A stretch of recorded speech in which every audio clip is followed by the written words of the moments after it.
nila na tayo, hindi tayo tumingin, and yet nilagay tayo ng Panginoon sapagkat ito yung posisyon mo.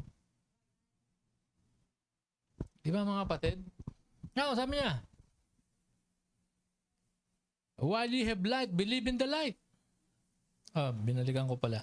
But though they had done so many miracles, he had done so many miracles before them, yet they believed not on him, that the saying of Isaiah the prophet might be fulfilled,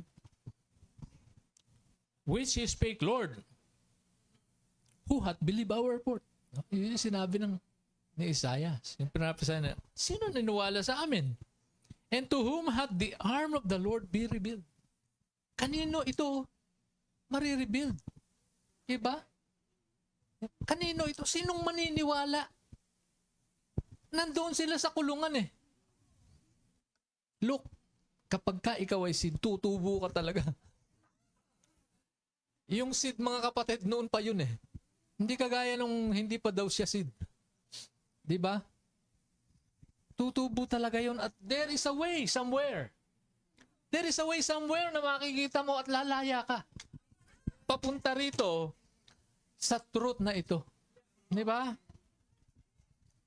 Therefore, they could not believe because that Isaiah said again, he hath blinded their eyes. Di ba? Oh, kaya naman pala eh. So, ibig sabihin, talagang hindi ka nakatalaga. Yun yung keyword. You are not predestined to see it. Kaya kahit anong pangaral natin, kahit anong sharing natin, mga kapatid, kahit anong bigay mo, meron silang panangga dun. Bakit? It was prophesied. Had blinded their eyes and hardened their heart. Di ba? Yun ang matindi. Kaharap mo na ang Diyos and yet you hardened your heart. Yun mga kapatid, matigas. Diba? Matigas. Kabatu-batuhang puso. Diba? Anong ginagawa sa batong puso? Minamaso, mga kapatid. Dinudurog yan. Kaso kung talagang ang puso mo bato, mga kapatid, pang puso mo bato o bakal o plastic, ay hindi yan talaga tatablan. Oh, kahit anong salita. Bakit? Harden their heart. That they should not see with their eyes, nor understand with their heart, and be converted, and I should heal them. If, di ba? But, if, mayroon talagang pasubali. Ngayon, yun ang biyaya pa rin ng Panginoon sa kanila. Kung makikita mo ang nobya ko. Dati pag-alis niya eh. Ngayon pagbalik niya eh. Kasi pag-alis natin, ala na, last na yun. Kaya pag nakita mo ang aking pagdating, which is in bride form. O, di ba? Ay yung nagsasabing sila ay bride na pinanahanan ng Panginoon. Nakita ba? Kung hindi, kung nakita nila, kasama natin sila. Mga kapatid. Oo. Ang dami sana natin at higit sanang nakakagalak yun. Kaso, ang Panginoon na nagsara sa kanilang mga mata, di ba? This thing said Isaiah, when he saw his glory and spake to him, nevertheless among the chief rulers also many believe on him. Ang daming naniniwala talaga sa bride eh. Ang daming naniniwala but because of the Pharisees. What is Pharisees? Anong sinabi? Actor. Actresses. They act as if they napakinggan tong mensaheng ito. Maraming naniniwala. Maraming nagtitiwala. Walang makadirektang sasabihing mali eh. Walang makadirekta kasi nababasa naman nila eh. Walang makadirekta. Hanggang sa magsawalang kibo na lang eh. But because of the Pharisees, hindi nila matatanggap yung sinasabi mo. Brad, hindi ko matatanggap yan. Mabuti pa, ibulsa ko na lang para may reserba ako kung sakali. Hindi nila matatanggap eh. Ano, di ba? But because of the Pharisees, They did not confess Him. They believed. Naniniwala ba sila na si Christ ay magkakatawang tao? The Word made flesh again? O nung dumating yung Word made flesh again na yan at nagpakilala siya, kami yun eh. They did not confess Him. No, hindi kayo yun. Hindi rin kami yun. Tao lang tayo. Eh sino? Eh sino, di ba? Yung tanong, sino? Hindi, sila. Tinatanong natin. Sila yung kausap natin. Naniniwala sila na the Word made flesh. Again, sa bride. Di ba? Tapos here we are. Preaching it, living in it, and saying, kami yun eh. Ayaw nila, di ba? Sila din, ayaw nila na sila yon. Ang tanong, sino? Tanong mo sa kanila, sino pala? Kung nagkatawang tao ang Panginoong Jesus, sino at kanino? Sa Catholic? Oh. Sa Baptist?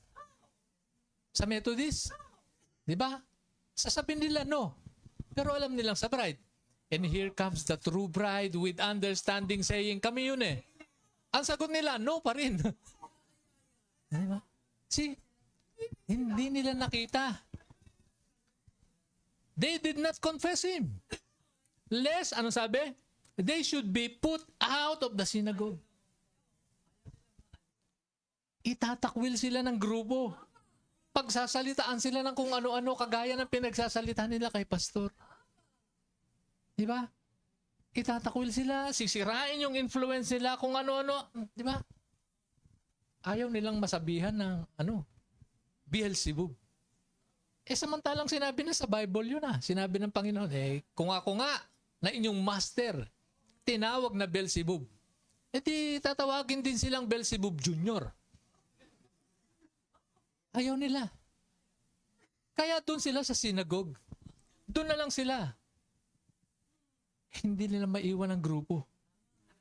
But praise be to God. Itong tunay na bride na to, lumabas siya. Di ba? Bakit? Bukod sa Mrs. Jesus Christ, siya ay Mrs. Jesus Christ Jr. Jesus Christ Jr. Di ba mga kapatid? Yun. Napakaliwanag mga kapatid. They don't want or lest they should be put out of their synagogue.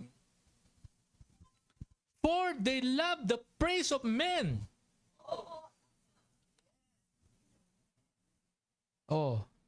Kasi hanggang dito lang sila sa lupa. Men.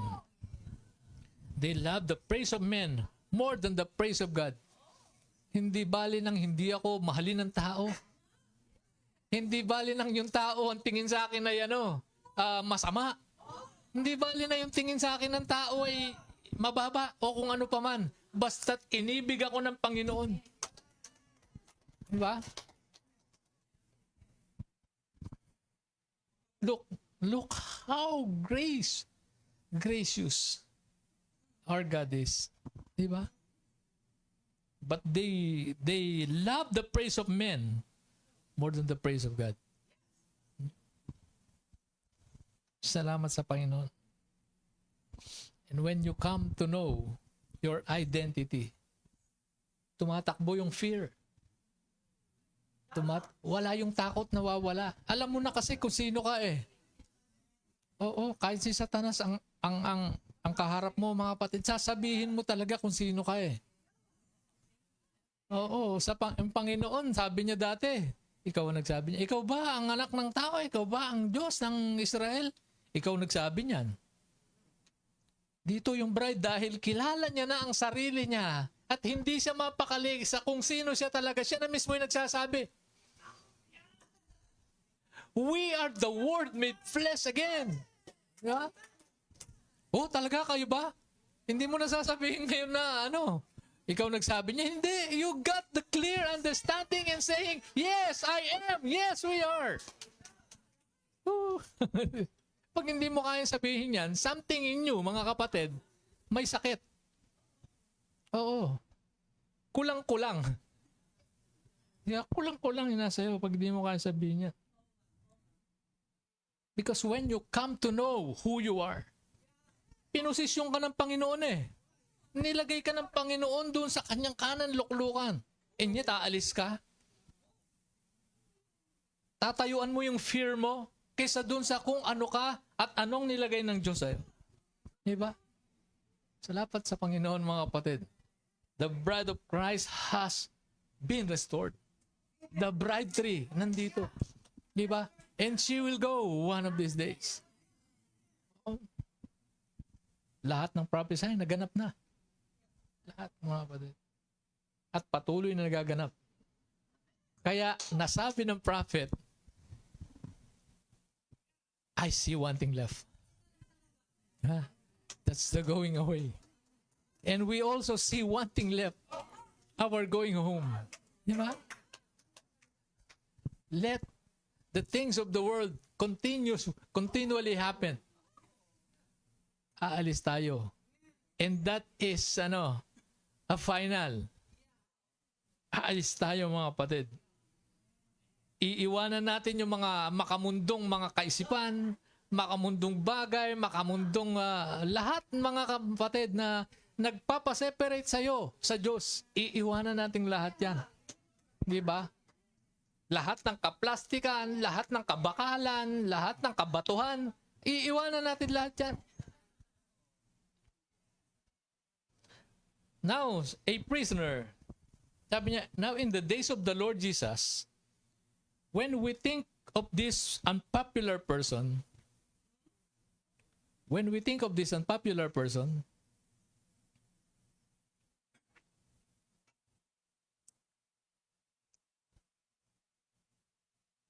ano yan, sa a prisoner? Wala. When we think, sandali.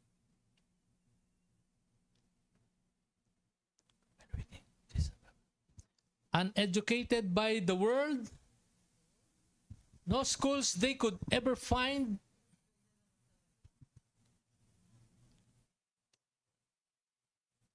Wala pa rin. No schools. Yan.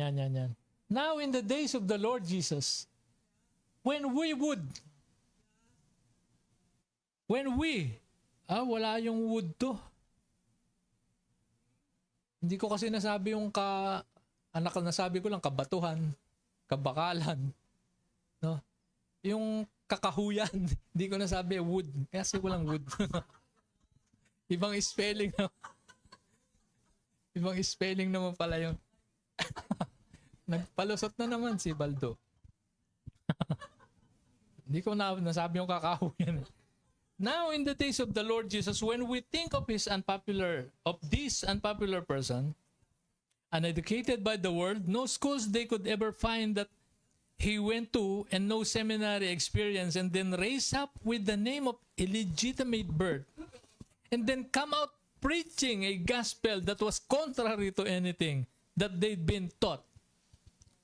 Diba? Yan ang Panginoon eh. Dumating siya, mga kapatid, sinalangsang niya lahat ng aral nila. Pero siya yung pinag-aaralan nila. Diba? Siya yung pinagdidiskusyonan nila, ang Diyos. Diba? Diskusyon sila. Ang Diyos, ganito, hindi, ganito, ganyan, ganito. O, pareho na, pagsamahin natin, ganyan ang Diyos. Dumating siya, lahat yung pinamalian. Diba? Ikaw, bastardo kang anak eh. Saan ka ba nag-aaral? Sa mataas na paaralan ng mababa.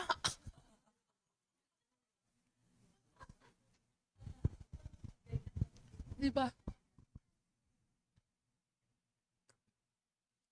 And then come out preaching a gospel that was contrary to anything that they'd been taught, and condemning the ministers.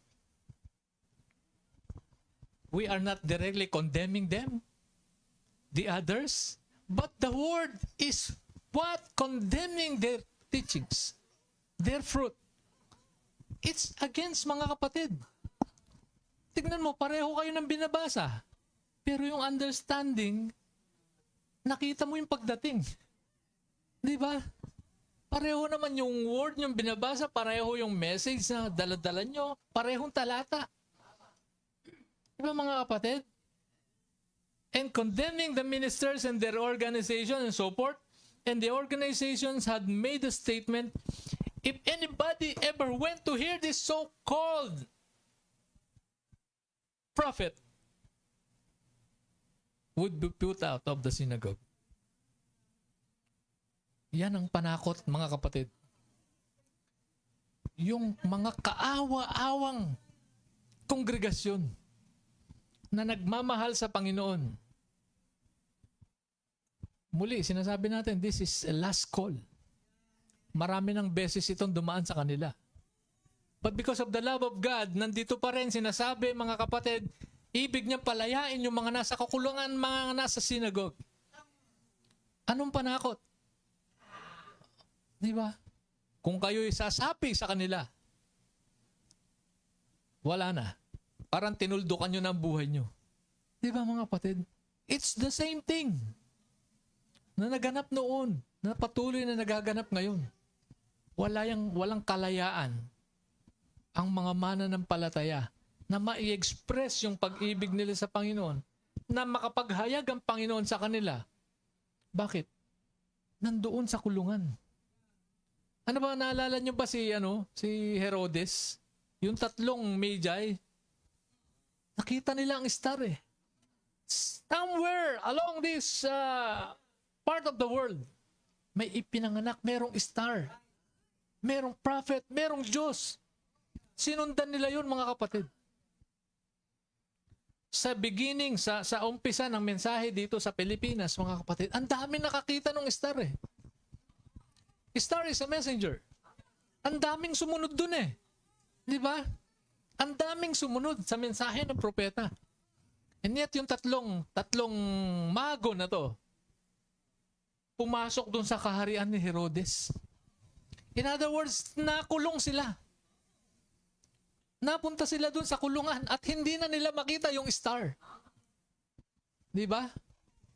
Ginawa pa silang spy. Nasaan dito yung ipapanganak na na hari ng Israel? Aba, may hari yung Israel, si Herodes. Aba, wala pang butuhan na papalitan na ako? Ganun ba? Wala pang halala na papalitan na ako? Aba, bakit? Pumasok sila sa kulungan na wala yung star. Hindi nila makita, kaya tinanong. Di ba? Ano ba totoong message ngayon, panahon natin? Nawala. So, sabi, sige, magmanman kayo. Manmanan nyo sila. Di ba? Kaya nung paglabas uli nila doon nila nakita uli ang star at natagpuan. Kaya kaawang-awa, mga kapatid. Kaawa-awa. Kung talagang ikaw ay uhaw sa salita ng Panginoon at nandoon yung seed na nauuhaw, magtatanong ka eh. Magtatanong yun eh. Pero huli na, mga kapatid. Patapos na. And this is the last call. Calling them to come out. Di ba? Patapos na eh. Kawawa. Mga kaibigan mo dati, sinasalangsang ka na ngayon. Dating nagmamahal sa'yo. Ngayon, hindi ka na mahal. Alam mo, napakabiyaya ng bride ni Christ. Kahit buksan mo yung puso niyan, wala kang makikita, mga kapatid, na sa kanila ay sinarhan mo yung buhay. Walang ganun. Dito nga tayo nagsasarahan ng buhay eh. Pero doon, mga kapatid, hindi mo makikita yun. Yung mga dati mong kaibigan, pag lumapit sa iyo yan, talagang bukas palad kang aakapin mo pa. Because you wanted them to have this eternal life na nasa iyo. Diba? But then, there are these Pharisees. Si Judas na nagkatawang tao rin. Yung demonyo nagkatawang tao din. Kanino? Sa matataas na tao. Sa mga anghel, nagpapanggap na anghel ng kaliwanagan. Upang sarhan ng dadaanan palabas nitong supposedly mga anak ng Panginoon. Di ba? Sabi, nasaan na yun? They had to be accounted. The only way they could worship was under the blood of the Lamb. They had to come to to this sacrifice. Ha? Sabi natin kanina, you can only serve God within His will kung makita mo siya sa iyong panahon. Kung kilala mo siya sa iyong panahon. Kung alam mo kung sino siya sa iyong panahon. So, sino lamang itong nakakaabot, manik-manaog sa luklukan sa trono ng Diyos? Ikaw eh. Ikaw lang itong pinagpahayagan, mga kapatid. Wala nang iba. Diba? So sabi niya, if you can only see, yung aking pag-alis, sabi niya kay Elisha, ngayon sa ating time, kung makita lang nila yung pagdating ng Panginoon sa nobya, kahit ipagpilitan mo, mga kapatid, kahit isulat mo na ng malaking letra, I am she. No? She is him. Aba, mga kapatid, hindi pa rin matatanggap. Kulang na lang iuntog mo yung ulo nila dun sa... Kulang na lang na, ano sabi ng prophet? Oh, if I can only put to you what I have been, what has been revealed to me. Kung pwede ko lang isaksak sa inyo to eh. Di ba? Prophet, yung gusto niya yun. Maunawaan niyo kung paano ko ito naunawaan. Ganon din ang bride. Gusto niya maunawaan nila kung paano natin ito naunawaan. And yet, sinarhan ng Diyos ang kanilang mga mata. Di ba? Bakit? It's by predestination. Di ba? They can only come with sacrifice if they know who this God is. Amen? Amen. Masaya ba kayo? Saan? Sa gising o sa tulog?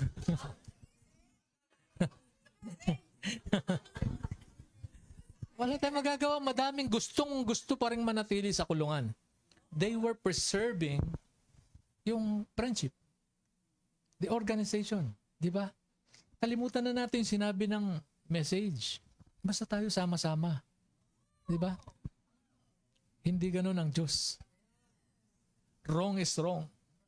Right is right. At hindi mo pwedeng pagsamain yung right or wrong. Di ba? Ha? Ibinabana ng Diyos yung kalayaan. Ipinakita na sa kanila. Kukuhanin sila. Aalalayan sila. Ibibigay yung buhay na mga walang hanggan. Anong ginawa ng tao? Mas gusto nila sa kulungan. Spiritually, they were they had become slaves. At hinikawan sila na kailanman ay hindi na sila makakalaya. Kahit anong liwanag na ngayon itong mensahe, sabihin mo sa kanila, they will never hear it anymore. They will never listen to it anymore. Why? The understanding has been dropped. They chose the ways of men, mga kapatid. Diba? So many miss Him 1,000,000 billion times. Kaya napakapalad ng mga mahal natin sa buhay. I am always praising God to that, mga kapatid. Yung mga mahal ko sa buhay, walang kinalaman talaga. Sabihin mo man, para ko nakikita yung sarili ko nung nag-share sa akin si Pastor Mark, oo lang ako ng oo. Oo, akala niya lang nakikinig ako. Wow. Wakoy. Oh, Pastor. Pero wala akong naintindihan. Ganyan din ang mga loved ones natin ngayon. Di ba? Oo, welcome ka lang sa kanila kasi part ka nila. Kasi mahal ka nila. But the words you speak, napakalayo yatang maunawaan. Di ba? But then, the grace of God dumalaw sa kanila sa pamamagitan ng kanyang nobya. And yet, pareho mo lang sila. Di ba?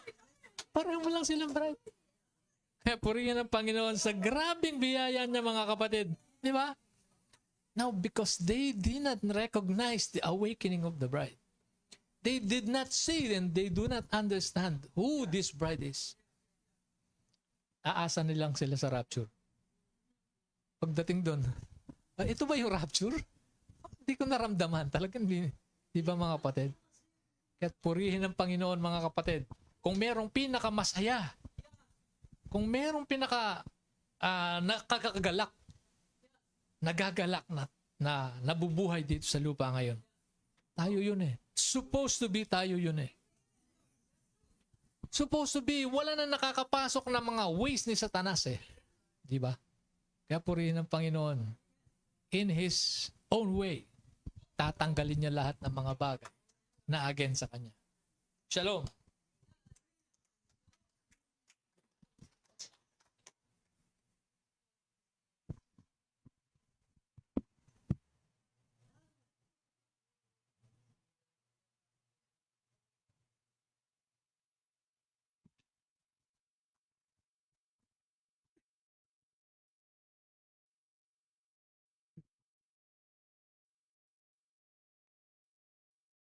Shalom, bride. So muli ay ating pasalamatan ang Panginoon sa pamamagitan ng pakikinig ng kanyang salita. Kasi napakabiyaya ng Panginoon. Ang daming mga matatalinong tao kumpara sa atin. Binanggit kanina, mas pwede mong sabihin na mas matuwid pa ang kanilang lakad dito. Ngunit ang Diyos ay may pagtatalaga.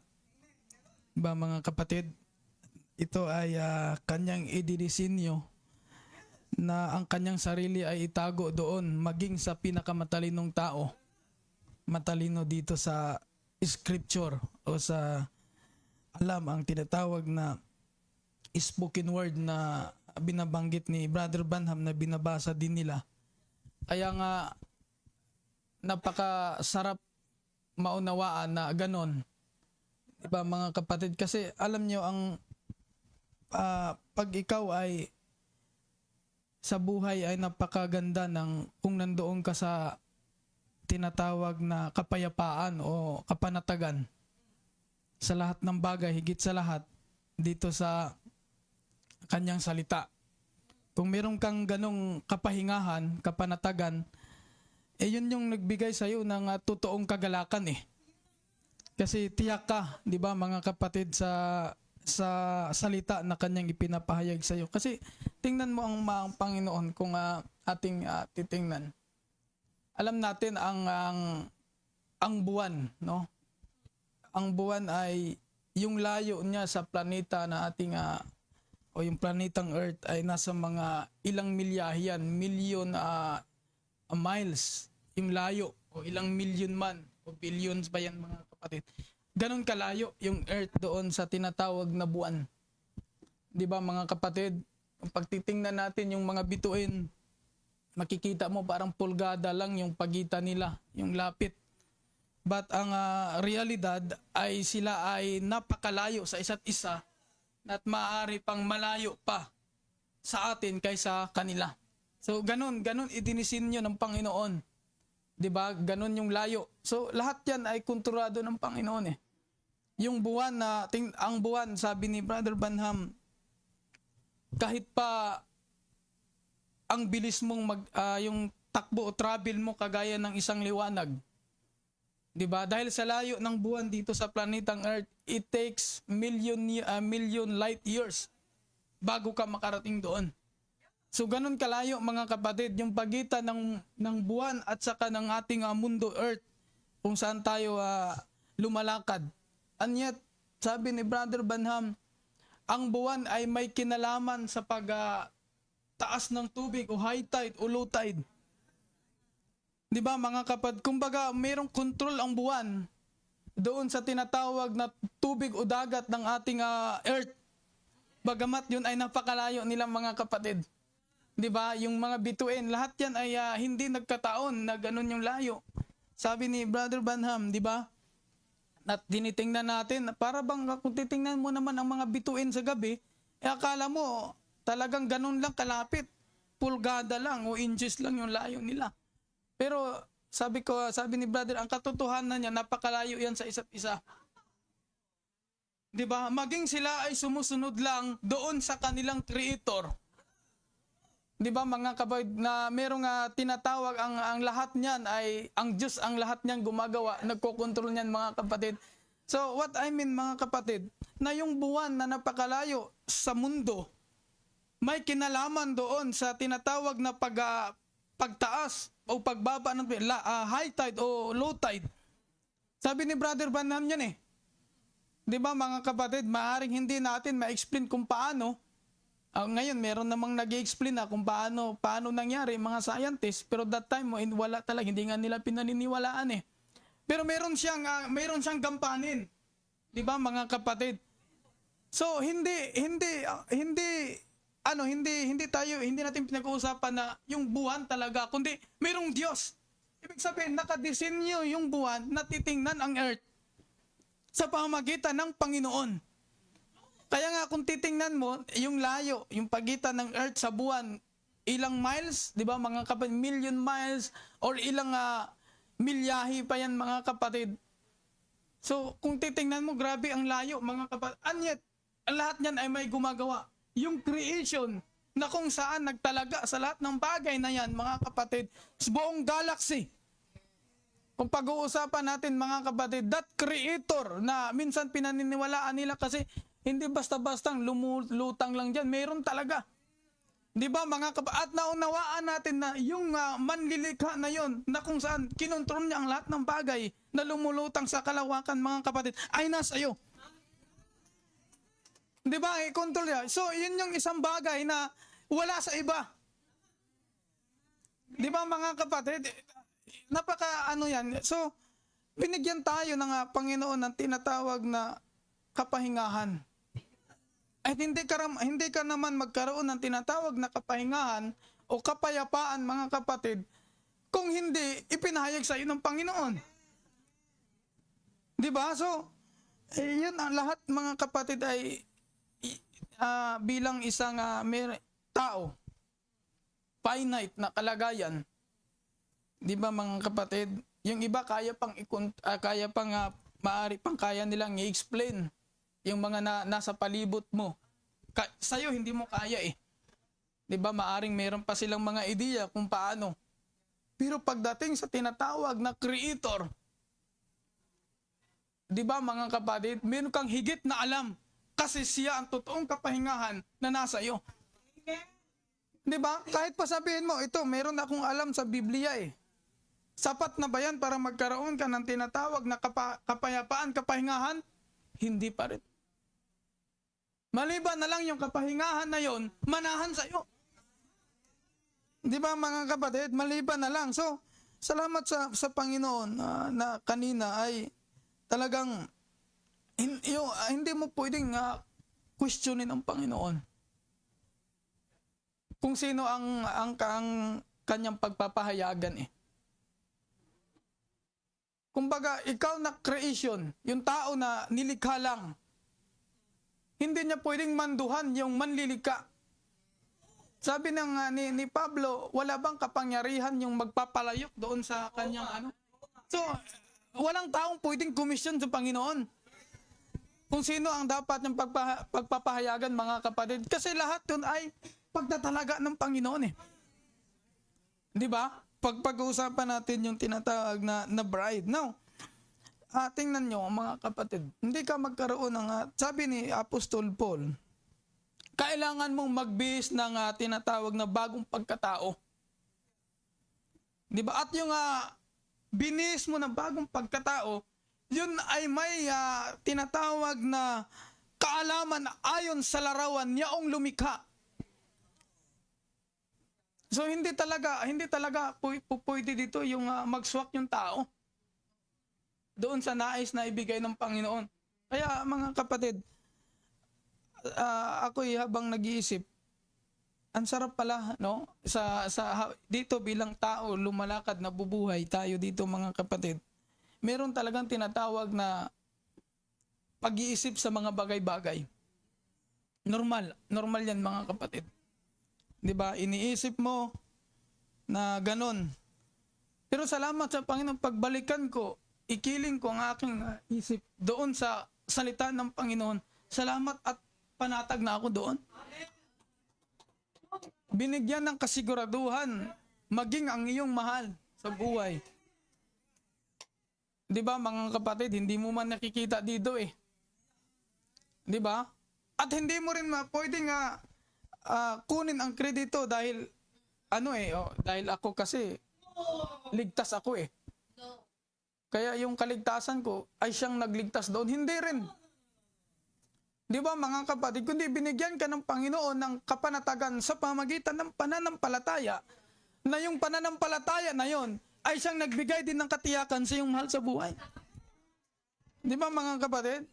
Kasi anuhin mo ngayon, alam mo ang salita, ipinahayag sa iyo buong mula nung mensahe ni Brother Branham kung anong taon siya nag-start hanggang 1965. Kung wala ka namang pananampalataya, doon wala din yan. Di ba mga kapatid, kung hindi ka naman isa doon sa binabanggit niyang meron siyang nobya, na kung saan doon niya sasabihin lahat ng kanyang i-reveal, lahat ng kanyang mga sikreto. Di ba mga kapatid? So lahat yun ay talagang ibinigay sa tanging, nakalaan lang talaga mga kapatid sa kanyang pinili. Now, sabi niya dito, gusto kong basahin ang una, yung quotation na yan. Tingnan niyo mga kapatid. God reveals this word in the season. Kasi meron naman talagang panahon. Di ba mga kapatid, sa every age o ages kapanahunan, merong mananampalataya. Is doon sa mananampalataya, sa panahon na yan, ihahayag niya talaga ang kanyang salita. Unto whom He chooses to reveal it to. Di ba mga kapatid? Kaya hindi pwedeng questionin ng tao eh. God chooses who reveal it to. He chose that before the foundation of the world. Hindi sa time. Hindi ngayon. Kundi bago itatag ang sanlibutan. All of His doings were foreknown by Him. Hidden from man. He just reveals them as He will. Di ba? Doon sa nais ng Panginoon. It is His chosen season, His chosen person, and He never did choose a party or sect. It's a chosen person, how He does it. Kaya kung meron ka mang nakikitang nag-enjoy, di ba mga kapatid, dapat kung nag-enjoy ka, siguraduhin mo na nag-enjoy ka dahil may pinahayag ang Panginoon sa'yo. Hindi ka nag-enjoy dahil ipinahayag sa mga ngaral. Ipinahayag sa katabi mo. Di ba mga kapatid? Kundi siguraduhin nag-enjoy ka kasi ang Diyos personally nakipag-usap sa iyo. Di ba mga kapatid? So, hindi mo pwedeng questionin. Who? Sabi ng ganon. Who is it that will dare to correct him? O sino? Meron ba? Wala. And say, now Lord, you made a mistake by putting this man in the ministry. Di ba? Sabi kanina, pwedeng sabihin ng tao, ako, at aral ako eh. Nag-google ako ng ilang taon para lang basahin, aralin yung salita ng Panginoon. Di ba? Hindi sa ganon. This man doesn't believe like we believe. Kaya ganon ang nangyayari eh. Who is going to tell God he is wrong in it? It would take somebody that's a little more of a delinquent than I am to tell him that. He knows what he is doing. He knows who to choose and who not to choose. What to do and when to do it. No matter how much we think that a certain person is qualified to do a certain job. God knows who is qualified for the time and the season or the time and the right time to do it. Sabi nga sa atin tayo nga wala nga tayong pakialam eh. Basta lakad lang tayo ng lakad. Di ba mga kapatid? Pero hindi ka nakaalis doon sa pagtatalaga ng Panginoon. May panahon talaga ayon sa kanya itinakdang panahon, ihayag at ihayag niya sa iyo ito.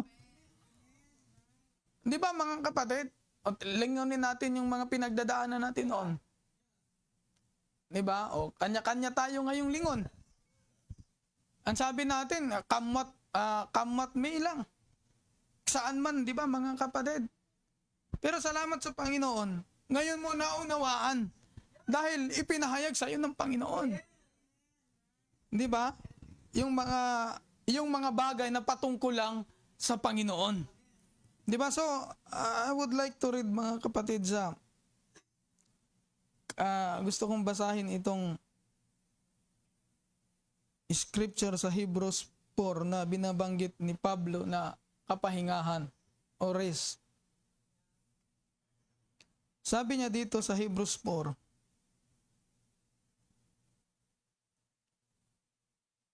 talagang ang sarap every time ako personal habang lalo na pag maliwanag yung kalangitan. Yung makikita mo yung liwanag ng buwan. 'Di ba? And then sabi ni Brother Ban, pakalayo daw niyan eh. So tiyak ka, meron kang kapanatagan na mga bagay na nga yan eh. Ang nagdisenyo yan, ang Diyos. Ang nagkontrol niyan, ang Diyos. 'Di ba mga kapatid? Sabi ko kanina, napakalayo niyan mula sa ating mundo. Pero may kinalaman siya doon sa pagtaas ng tubig o pagbaba. Yung high tide at saka low tide. So doon sa mga bagay na yun, nagbigay nga sa'yo ng kapahayagan eh. Lalong-lalo na, yung nagkontrol niya nasa iyo. Di ba? So sabi niya dito mga kapatid, sa Hebrews 4, 1 hanggang 10. Hindi ako nakasama kay pastor dahil yung kasamahan ko ay umuwi sa kanilang lugar.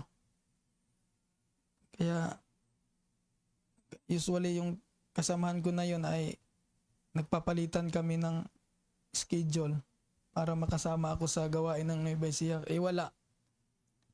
So, kaya hindi ako nakasama mga kapatid. At maya may pasok din ako. Siguro maabutan ko na yung simula ng pangangaral. Hindi ko rin matapos kasi may pasok ako. So sabi niya dito, mga takot nga tayo, yamang may iniwang pangako ng pagpasok sa kanyang kapahingahan. So, hindi ito lugar na kung saan naging meron kang kapahingahan. Kundi sabi niya ganon, kaniyang kapahingahan. Diba?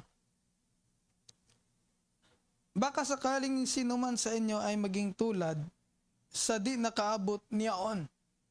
Ito sinaysay na Apostol Paul sa ang kanyang pakahulugan ay doon sa mga Israel na nagkikip ng tinatawag na Sabat. Di ba mga kapatid, yun talaga ay that time ay talagang batas yung Sabat. Ngunit si Apostol Paul nagsasaysay ng isang Sabat, hindi siya tumutukoy sa anumang araw. Di ba mga kapatid? Kasi yung mga Israel, nagkikip din ng Sabat yan eh. Pero sabi niya, hindi nakaabot sa kanyang kapahingahan. Diba? Sapagkat tunay na tayo ay pinangaralan ng mabubuting balita. Ay lahat naman sa end time, mabubuting balita naman yung mga binabasa. Pero hindi yun yung tiyak na kapahingahan na yun. Diba mga kapatid? So, gaya rin naman nila, ngunit hindi nila pinakinabangan ang salitang napakinggan. Dahil sa walang kalakip na pananampalataya ang nangakarinig. Kaya hindi sasapat dito yung sasabihin mo lang, bride ako eh. Kung kulang naman yung paghawak mo doon sa tinatawag na identification ng bride, ay hindi ka nakapasok sa totoong kapahingahan na nais na ibigay ng Panginoon. Di ba mga kapatid? So, sabi niya, sapagkat tayong nagsisampalataya ay nagsisipasok sa kapahingahang yaon gaya ng sinabi niya, gaya ng aking isinumpa sa aking kagalitan. Sila hindi magsisipasok sa aking kapahingahan. Meron nang sinasabi ang Panginoon, sila hindi magsisipasok sa aking kapahingahan. So hindi siya tumutukoy doon sa mga taong hindi nagbabasa ng mga tinatawag na kanyang salita. Di ba? So gaya ng sinabi niya, gaya ng aking isinumpa sa aking kagalitan, sila hindi magsisipasok sa aking kapahingahan. Bagamat ang mga gawa ay nangatapos mula nang itatag ang sanlibutan, sapagkat sa isang dako ay sinabi niya ang ganito tungkol sa ikapitong araw. Nag-quote si Apostol Paul sa Genesis o ano pang scripture yan. Nagpahinga ang Diyos. Di ba? Nang ikapitong araw ang Diyos sa lahat ng kanyang magawa. At sa dakong ito ay muling sinabi, sila hindi magsisitinangi ang Panginoon. Di ba? Sabihin ko, hindi ito araw. Ang binabanggit ni Apostol Paul, mayroong panahon na kung saan ang Diyos ay nagtangi ng isang kapahingahan. Kasi binanggit ni Apostol Paul, mga kapatid, ngayon pagkatapos ng ilang panahon na sinabi sa mga awit ni David. Kung titingnan mo, yung binasa ni Apostol Paul doon sa Psalms, na tinutukoy niyang isang kapahingahan na itinatangi ng Panginoon, mababasa mo doon, yung kapahingahan na kanyang itinatangi ay siyang nagiging batong panulok. Yun daw yung kapahingahan. So ang tinutukoy niya si Christ. Kasi sabi din naman niya, ang batong panulok si Kristo. Di ba mga kapatid? At si Kristo mismo, nagsasaysay ng tinatawag na totoong kapahingahan. Hindi siya nagsasabi, sige, pumasok ka sa church na ito, makita mo ang kapahingahan na yan. Pumunta ka sa Angeles. Hindi, mga kapatid. Kundi ang sabi niya, magsiparito sa akin, di ba, kayong lahat na nagpapagal. Saan? So siya pala ang kapahingahan. Kaso lang sa ating panahon, hindi na natin makita yung pinoportray ng iba na kapahingahan, which is si Christ. Di ba mga kapatid? Kung siya ang kapahingahan, saan mo siya hahanapin? So maliwanag naman na sinabi niya sa John 14. Di ba mga kapatid? At that day you will know that I am in the Father in me, you in me, I in you. So ang kapahingahang itong kanyang itinataging mga kapatid ay siyang nanahan sa iyo. Para magkaroon ka ng kapahingahan at ngayon ikaw ay naging kapahingahan din. Di ba mga kapatid, kailangan mong makita yung totoong kapahingahan eh. At wala namang ibang kapahingahan. Kahit sabihin mo, meron na akong maraming pera. Meron na akong ganito, hindi na ako nangangailangan eh. Kahit pa hindi ako magtrabaho ng 10 taon. Panatag ako, hindi pa rin yan. Di ba mga kapatid, maliban na yung totoong kapahingahan, manahan sa iyo eh. Hindi nga natin nakita na tinutukoy niya siya yung kapahingahan eh. Talagang siya ang nanahan sa iyo. Yung kapahingahan na yun ay nanahan sa atin. Di ba? Sapagkat ang pumasok sa kanyang kapahingahan, sabi na Apostol Paul, ay nagpahinga naman sa kanyang mga gawa. Hindi mo nagawa. Di ba? Ibig sabihin, maging panatag ka kasi hindi mo naman gawa. Loved ones mo, kung paano yung ipahayag ng salita, hindi mo naman gawa yan eh. Kasi kung hanggang ngayon, iniisip mo kung paanong gawin, hindi ka nakapasok sa kapahingahan. Kasi sabi niya, kung nakapasok ka sa kapahingahan, ay nagpahinga naman sa kanyang mga gawa. Kaya hindi ubra yung gawa mo dito eh. Gawa talaga ng Diyos mga kapatid eh. Hindi ba? Doon ka nagkaroon ng totoong kapahingahan. Anong sabi sa atin mga kapatid? Yung salita nga, yung binago nga natin na none of me, all of him. Ba? Ang sabi natin noon talagang ano eh, yung ano lang tayo sa kanya, di ba? ay kailangan hindi pala sasapat yun. Kailangan pala magpahinga ka sa iyong gawa. Di ba mga kapatid? Ano lang ang ginawa mo? Kung sabi ng Panginoon ay magpahinga ka sa iyong gawa. Di ba mga kapatid? Pananampalatayahan yung ginawa niya. At hindi mo naman pananampalataya ito bilang tao eh. Iko-confirm ng Panginoon yung pananampalataya niyang inilagay sa iyo upang yung pananampalataya na yun ay pananampalatayan yung pangako niya at yun ang nagbibigay sa atin ng kapahingahan. Eh kung meron kang kapahingahan, di ba panatag ka rin? Kasi hindi naman pwedeng hindi ka panatag tapos di ba? Hindi ka panatag tapos sabihin mong may kapahingahan ka. So kailangan panatag ka mga kapatid. Di ba? Kaya nga nung sinabi niya magsiparito kayo sa akin lahat ng mga nabibigatan. Hanap naman tayo ng hanap ngayon. Saan ba yung Diyos na nagsasabi, "Come unto me all"? 'Di ba? 'Yun yung sinasabi natin. Mahal mo sa buhay. 'Di ba? Hindi naman yan pinangako lang ng mga ngaral eh. Pinangako ng Diyos yan. Kaya talagang mapanatag ka. But, sabi ng Panginoon, just continue pa rin. 'Di ba? Ano mo pa rin yung tinapay? 'Di ba mga kapatid? Huwag kang walang bahala. Walang bahala. Ano naman yan eh. Hindi ganun yung ibinigay ng Panginoon. 'Di ba mga kapatid? Kaya nandoon pa rin yung, kasi, to be honest, kapatid mo, or ano ba yan? Hindi, ayaw mo rin namang mapariwala yan eh. Kaya meron kang tinatawag na pagbibigay sa kanila kahit papaano. Kasi lumalakad pa tayo eh. Kung hindi yan turuan, magiging ruin din yung paglakad yan, buhay niyan. Bagamat hindi naman naalis yung pagpili ng Panginoon sa kanila. So sabi niya mga kapatid, for He was in the Word, and the Word was made by Him. And the world recognized Him not. He is the deity of God.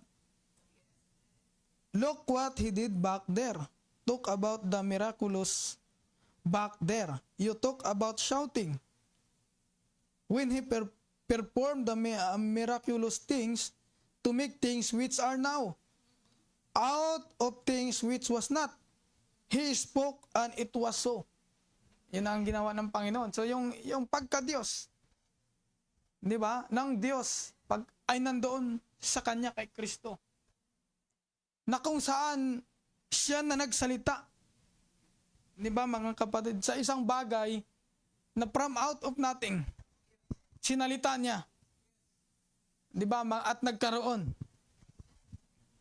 And that same power, that same Christ, hallelujah, let the fundamentalists, let them people who deny the power of God say it's wrong.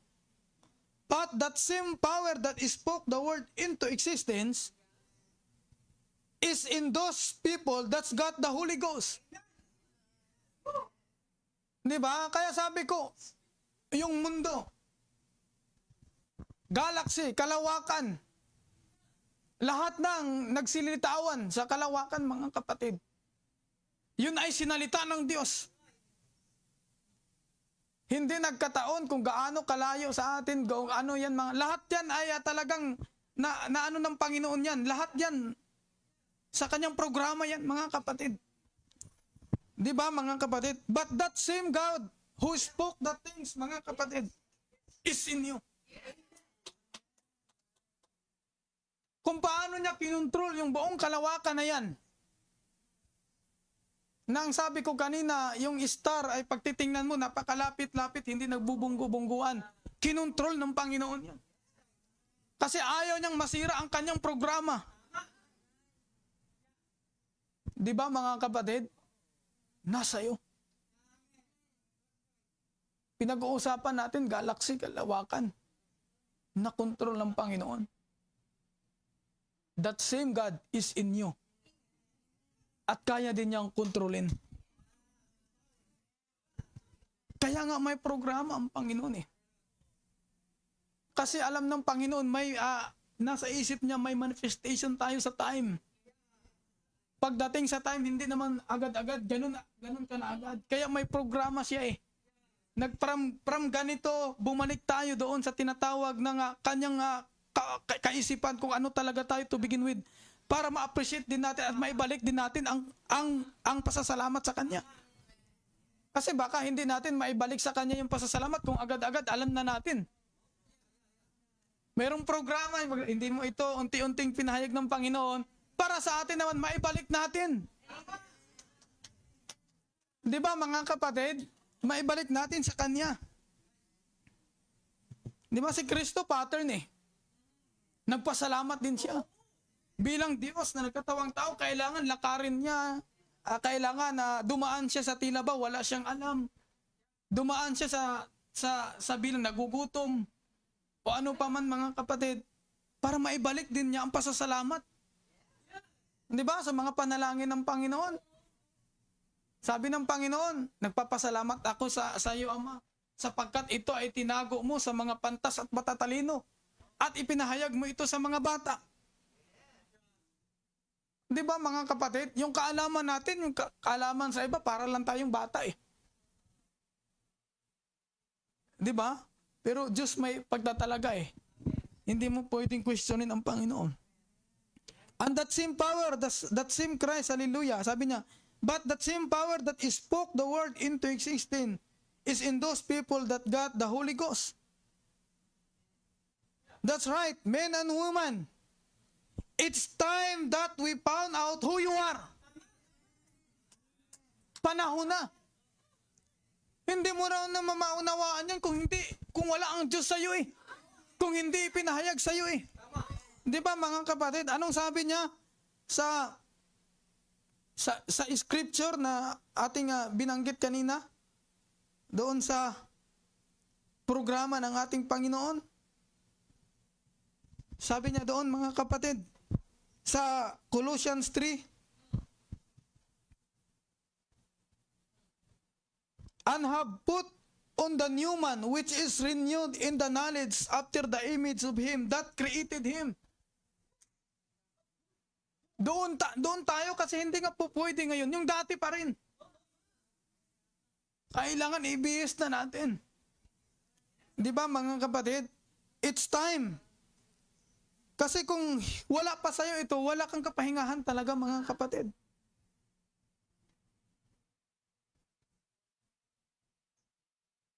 Di ba? Men and women, it's time that we found out who you are. You are part of that God who created. Di ba? Those planets, galaxies, mga kapatid. The devil is trying to hide you back. Tell you that you're some little code down. Something. You're not. You are sons and daughters of God.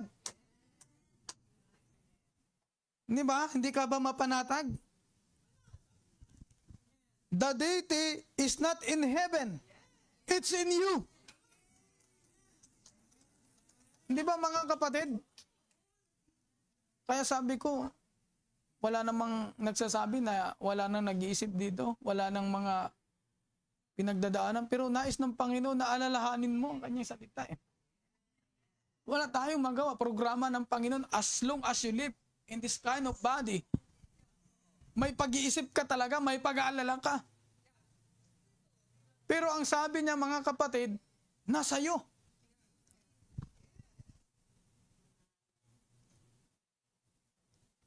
It's in you, hallelujah. I know you think I'm crazy. But let me tell you something, brother. When you realize that Almighty God lives in you, the immortal life, my life I gave Zoe, the life of God is in the human being. Di ba? pinag-uusapan natin, buhay mismo ng Diyos. Diyos mismo ang pinag-uusapan natin, mga kapatid. Di ba? Kaya nga masarap pala pag bulay-bulayan, no? Yung mga binigay ng Panginoon, maano ka eh. Every time may iniisip ka. Ako dati, iwan ko ba, dahil siguro ay kanya-kanya may mga karakter tayo bilang tao. Ano ako, parang sabi ng iba ay wala pa man, iniisip ko na yung mga possible. Pero hindi naman nangyari. Diba? Minsan, sabi ko, yung buhay na ganito, buti na, parang ako personally, parang gusto ko nang magbigti sa kamatis eh. Sa sanga ng kamatis. Yung mga ganong bagay noon. Mga ganon. Minsan naiisip ko yan talaga noon, lalo na pag makikita ko yung bunso namin noon na nilalagnat. Tapos makikita ko yung mata niya na parang gumagano na anong tawag diyan? Tapos yung balat niya mayroong kulay pula na umiikot na gano'n. Sobrang init, di ko ang tawag niyan eh. Parang sa sobrang init na parang gano'n. Hindi, dito sa ano. Yung sobrang talagang lagnat. Yung mga gano'n ba? Sabi ko ng gano'n. Ang bihira to, makikita ko ng gano'n. Para makaligtas naman, makaalis ako sa ganitong iisipin. Uunahan ko na silang magpakamatay. Yung mga gano'n, noon mga kapatid, to be honest yan. To be honest, gano'n. Nandoon na yung mga, totoo yung mga tumatalon ako sa ano. Sasadyain ko, yung ano ba, hindi ako hihinga. Kaya, na-experience ko yan, yun kay Ria. Galit na galit yung lolo niya. Lagyan mo na oxygen yan. So, yung mga kapatid, sabi niya, here is the rest.